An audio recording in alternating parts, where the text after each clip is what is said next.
0.12% of all kids under the age of 18 in the world are foster kids. This number does not include all the countries that don't have an actual foster system, meaning orphanages and other things that don't even have a head count. That percentage may seem like a small number. In the grand scheme of things, it is. I think it's important to consider the places we live in. For example, in the US, 0.53% of all kids under the age of 18 are foster kids. I know that doesn't seem like a much bigger number, but it's 4 times the worldwide rate. The state with the most kids under the age of 18 is California. Out of its 8.9 million kids, 0.67% of them are foster kids. And again, that percentage doesn't even go above 1%, but it's 5 times the worldwide rate. Now, I want to bring your awareness to our state, Montana.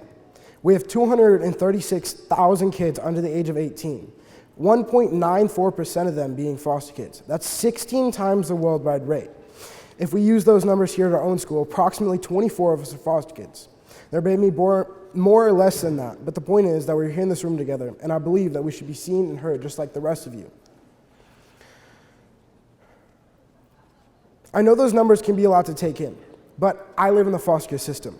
I was put there because of being verbally, physically, and emotionally abused by my parents. The breaking point was the day that my father put me outside as a consequence. I refused to come back in because I was afraid of him.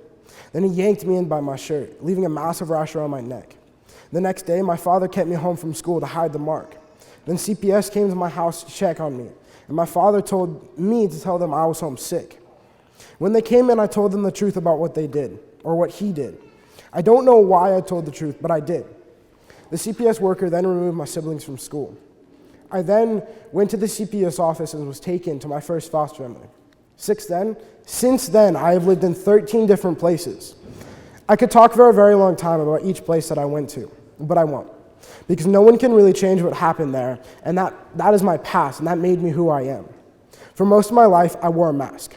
Emotions were for girls, and men weren't allowed to cry. So I hung out with the cool kids and got in trouble. That's what I was taught to do.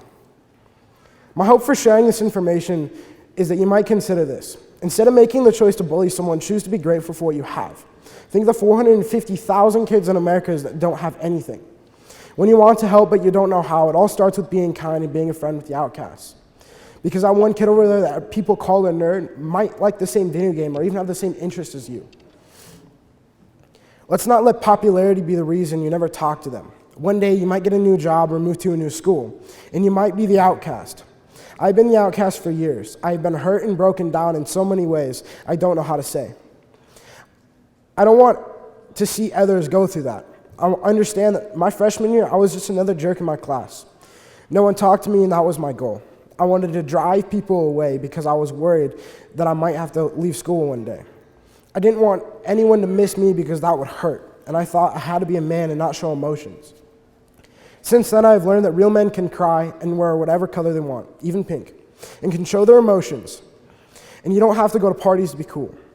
The coolest thing is just showing up and being yourself. I want people to look at me like a normal kid, like I am a friend. It took a lot for me to get to the point where I wanted to be seen and to be heard. I don't want to be invisible anymore. I want to be a voice for those who don't have one just because it was stolen. Our voices are stolen just for being born into the wrong family with parents who don't know how to love us or treat us like they should. That's why it's so important that we all treat each other with the care and the respect that we deserve. The change doesn't start tomorrow. The change starts here and now with every single one of us. It's time to make that change.